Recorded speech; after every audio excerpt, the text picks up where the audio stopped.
So, Annabelle, the 2014 film made just 1 year after The Conjuring, and I thought I would enjoy this more than The Conjuring. I didn't see either of these two movies until they were both already out. And in my head, I thought, film about a murderous doll versus film about possession or something. I reckon I'll probably enjoy Annabelle more. Didn't turn out that way. The Conjuring turned out to be amazing, and Annabelle sadly turned out to be a bit of a dud. I first watched this film a few years ago and I honestly nodded off on the couch with about 20 minutes left. That's a true story. I don't usually fall asleep during films. I did this time. The story was just boring, especially as it was getting on towards its final third. And I didn't even go back and finish it at the time that I watched it. I just left it at that and never finished the thing off. And I went back to re-watch it for this review, and crazy as it sounds, I fell asleep again at roughly the same point. This time, the following day, I went back and rewatched the end of it so I could do the review properly, but that's not a good sign for a film when you've fallen asleep twice with about 20 minutes to go. So what's it about? Well, there's this couple, Mia and I forget what the guy's called. He's played by Horton. She's played by Annabelle Wallis, and he gives her a doll as a present for her doll room, which is Annabelle. I don't know where he got the doll from. This is a prequel to The Conjuring, so Ed and Lorraine Warren haven't even come into the story yet. So I don't know where he gets the doll from. He somehow gets it, gives it to her, and it's not long before a demon or a devil, I'm not even sure which, how bad is that, is trying to use the doll as a conduit to steal their newborn baby. It sounds boring, and it is boring. I mean, the plot to The Conjuring sounds boring, but when you watch it, you suddenly discover that actually it's really well made and really engrossing. But not here. It's as boring as it sounds, I'm sorry to say. And one of the biggest problems is there's just no chemistry between this couple at all. They're a really odd couple. They just don't fit. I mean, I'm sure they can both act, these two. Well, in Annabelle Wallis's case, I know she can, because I've seen her in TV shows like Strike Back. I think she was playing a Serbian woman in that film, so she's got a good array of variety. And Peaky Blinders as well, saw her in that. I don't remember this other guy, Horton. I don't know him from anywhere, but they just don't really fit together. It's really strange. And they spend a lot of time on screen with him reassuring her or apologising to her or telling her that they're going to have dates again very soon. And but he does it in a really slow way, and she's there at the other side of this conversation just quietly going,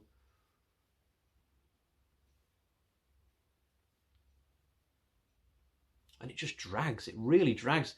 If you're going to centre a whole film mostly around just two characters, you've got to make those characters enjoyable and exciting to hang out with, and that's not the case here. They're really dull. I think, given the fact that Mia, that's the woman, given the fact that she's probably in more of the scenes than him, I think they probably should have kept Annabelle Wallis and maybe cast him differently, because it's just not a great match at all, I didn't think.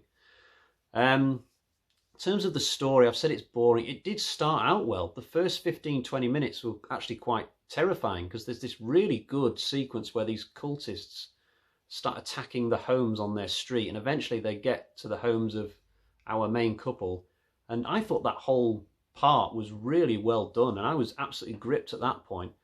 But the trouble is, as soon as that human threat is taken out of play, and then we move into the supernatural threat of Annabelle and the rest of the movie, it just goes downhill from there.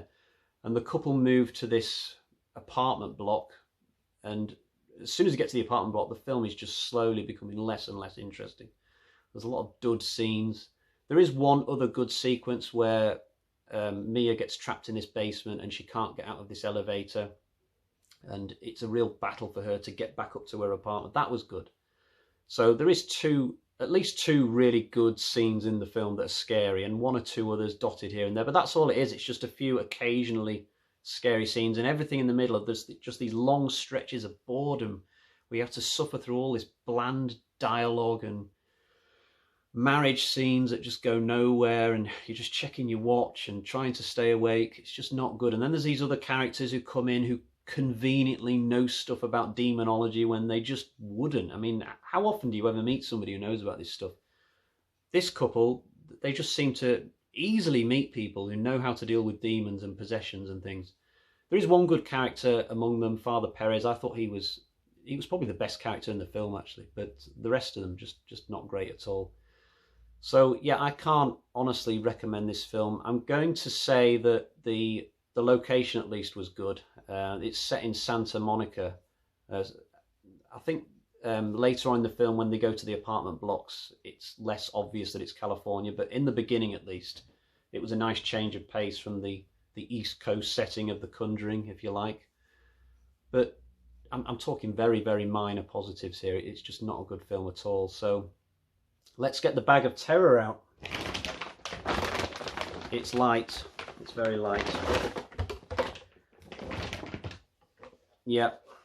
There's just 2 bloody axes today, and it could have been worse than that. I've basically given 1 axe for Annabelle Wallis, who is watchable no matter what she's playing, and another axe for the 2 good scary scenes I did mention, the one with the cultists and the one in the basement. They're good. I'm not giving them an axe each. They can share an axe to make a total of 2, which I believe is my joint lowest score that I've given to any film in my review series so far, and it's a steep climb down from the 4 bloody axes that I gave The Conjuring.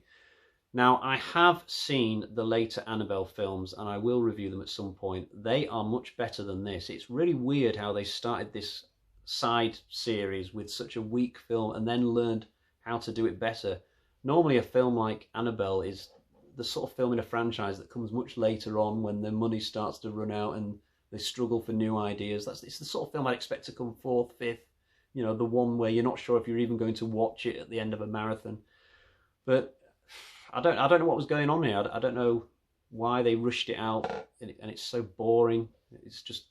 It's a script that feels like it was written in 5 minutes, cast in 5 minutes, ideas not properly followed through. I think something that could have improved it is if they'd kept that cult threat throughout the movie and had the human threat coming in later on as well, because that was scary at the start with the cult guys.